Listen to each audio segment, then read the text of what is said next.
Hello and good morning, you lovely people. Welcome back. And today's video is going to be about your extended Filipino family, or your extended Filipino family, and what to expect and how to deal with it. And I'm saying this purely through experience, my own experience. So when you are with your Filipina, most of you, maybe not all of you, but most of you will go through something where they will be expecting from you, and expecting anything from a bag of rice to lending money, which the chances are you'll never see again, the money. Let me just sit here, people. Right, let me sit here. Okay. This is another bit we started to clean out here, started burning it off and cleaning out.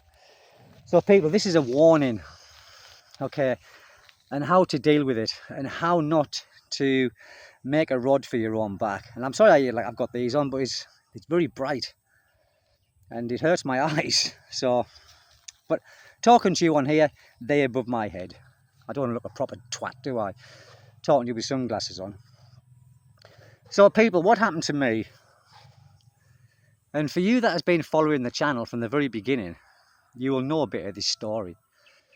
Whereas my wife's family, they were always wanting, okay? Now, you're going to feel guilty. You're going to feel guilty because you're automatically going to think to yourself, well, I've got the money, so I can do this. Wrong move. Wrong move. The difference is, if they're asking, don't do it. If it's something that you want to do, then maybe you can buy them something. But if you lend money, the chances of you ever getting that back is going to be very slim, because simply many of the families will be living day to day. So when they do get a bit of money, they're not going to be thinking of paying you back. They are going to be thinking of themselves, okay? So if they don't ask, then treat them a little bit sometimes, like half a sack rice, you know, like the 26 kilo of rice, but not all the time, because it will be expected from you. The more you give, the more that they will want, and they won't appreciate what you're doing for them. That's a fact. They will not appreciate.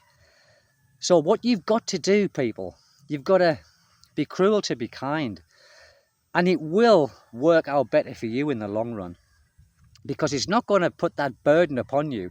And believe you and me, it will put a bit of stress on your relationship, because when they are asking for things from you, your partner, although she might agree with you, you don't know what happens in the background, where they might be pressurizing your partner, and then she will feel torn between your relationship and her family's relationship that she has with her family. So what I'm trying to say here, people, is nip it in the bud before it starts. And I mean by saying to them, and in no uncertain terms, you have to put your foot down, because they won't believe you. They will not believe that you haven't got the finances to lend them money, to buy them things, and the sack of rice or whatever they want. This is what they will be doing to you, and they will put pressure on you. In the very beginning, it won't bother you.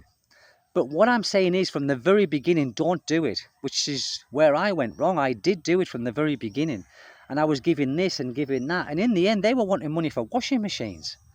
Money for washing machines, that's not a necessity. That's a luxury.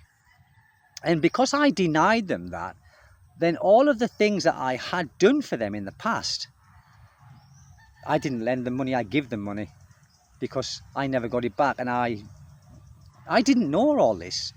I thought if I lend them money, I will get it back. No, you don't. You don't. But it does put pressure on you. So the best thing to do, people, and I know this is, you've got to be cruel to be kind. Just don't do it from the very beginning. you've got to make it quite clear that you are here on a budget. And if you don't make that clear, they will just constantly think that you have a pocket full of money 7 days a week. You've got a pocket full of money. And when we were building this house, that's what they were using against us really, because they thought, well, how can you build a house if you haven't got no money? They didn't think how long this house took to build, and it was built by budget, from budget to budget. It wasn't built all in one go. And I said to them, look, I said, we are living as we are living because we haven't got the budget to finish this house totally. We were saving up money, doing a bit more to the house, and I was making this quite clear to them. And in the end, after, oh my goodness, and there was a big argument over this, people. There really was, and it put a big strain on me and Mira's relationship, mine and Mira's relationship, because she was ignoring their calls. When they were calling up for, oh, can you do this, can you do that, can you lend us this, can you lend us that, can you pay for their daughter's schooling for that semester? And I'm thinking, God, it never stops. It never stops. So what you have when you're here, you'll soon get sick of it. And I know for a fact that it splits people up here, because some foreigners can't stand it and they just can't see a way out of it, and they just break up with the person that they're with just to get away from it. That's what I'm saying. Don't do it from the very start. If you're going to do it out of your own kindness, but make it quite clear that this is not a permanent thing where you can buy a half sack of rice or even 10 kilos of rice. If you start paying for their needs, like schooling needs and this, that and the other, then that's going to be expected. And of course, the day you stop doing it is the day they will turn on you. And I mean turn on you where they will instantly think you're koriput, as they call it here, koriput, greedy, tight, miser.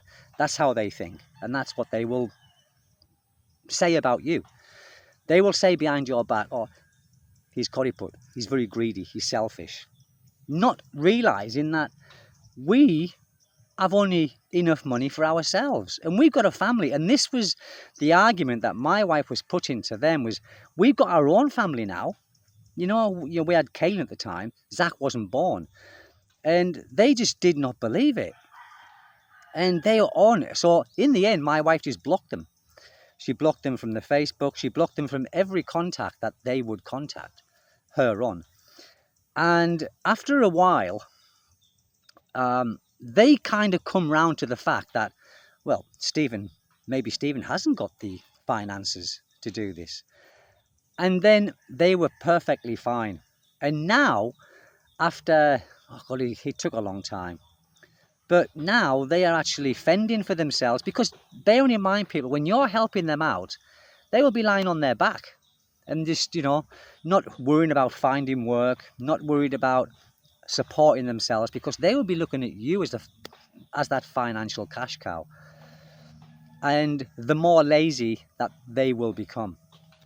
And it's not a knock on them at all. It's just because they think, because of the colour of your skin, that you're automatically rich. They think because you can get on an aeroplane from whatever country you've come from and come here, that you are a very wealthy man or a wealthy person.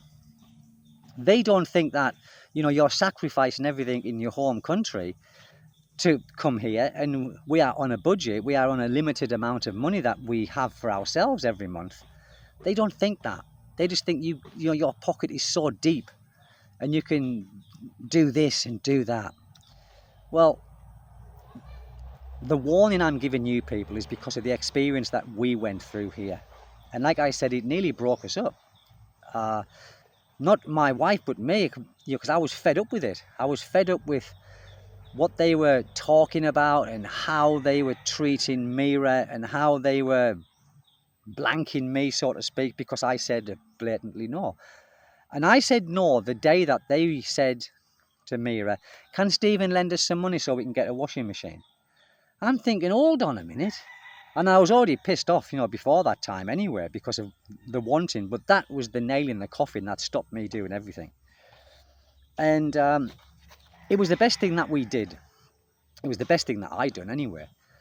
And when the dust settled, it took a few months, people. It did. It didn't happen just overnight. The dust settled, and then they were okay. And I was able to talk to them in a different way, in a different light, when I sat down and talked to them. And I said, look, it's not because I'm greedy. It's not because I'm collie-put, as you probably were calling me.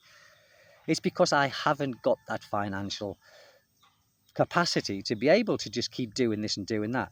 So people, even if you have got the financial means to do it, it's just a word of advice, don't, because it'll never be enough. It will never be enough. Whatever you do, they will, and it's very rare that we ever got a thank you. It was rare. And I'm trying to think if it ever happened. I think in the beginning it did. I think in the beginning we got a couple of thank yous, but then after that, we never did, because as far as what they were seeing, it wasn't enough. And they were thinking, well, he's got plenty of money. He's give us this, he's okay. And in actual fact, we were going without sometimes because we were also supporting the extended family. Now, I also know here in the Philippines, it's kind of expected. Not from all families. I think if you're in the city and your family's educated and they've got their own money, so they will not be asking you for a peso. But if you're from the province and they see you as with their family member, their daughter, or and they see you as, well, we've found our pension now. That's how they think. You will be their pension fund. So people, it's not a knocking video, it's just a warning.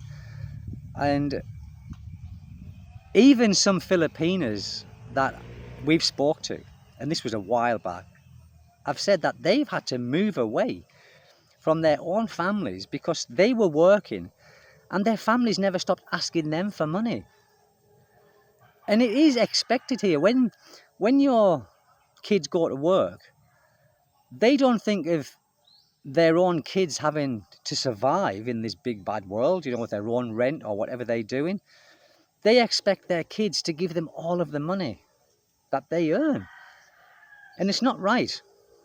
It's really not right. So it puts pressures on Filipinos as well. On Filipinos, it puts pressure on them, especially these overseas Filipino workers. They are working their guts out in a foreign country, leaving their kids here, being apart from their kids, to give their kids a better life, sending money back, because sometimes they send the money back and they buy a bit of land and they build a house. And sometimes that money doesn't even go on that. They send it back to the parents, and some of the fathers, gamblers, some of the mothers are gamblers, and they just gamble and drink the money. And it's a terrible thing. But I think more and more Filipinos are realizing this now. And I think things are changing a bit, where they are realizing that they have to support themselves, And Filipinos are very resilient people, meaning they survived before you come along. They can survive after. They can survive without your financial help, because they did all of their lives. They survived without you. So don't feel bad and don't feel guilty about it. And you might do it first, but think about it, people. Don't make a rod for your own back. That's all I'm saying. And it's just a word of warning. And I'm trying to give you some advice before you get yourself into something that we did, and the trouble that it caused, getting out of it. But it's a happy ending, because they have got their own place now, only rented accommodation. But her uncle now is working for the landlord who they rent the place off, and they have got their own money now, and they are self-efficient. But they wouldn't have been if I kept giving and giving and giving, and it wouldn't have stopped. So you've got to be cruel to be kind sometimes, as much as you probably don't want to, but you have to be. So that's it, people. It's just that. And I hope it helps even one person. If it can help even one person, then this video has been worth it. But they will expect. So listen, people, I'm over and out. Whatever you're doing, do it well. And like I say, the most important thing when you're here is trying to stay healthy. It's trying to stay healthy, keep active, do something, because no one wants to spend time in hospital here. Thank you, people. Take good care. God bless you all.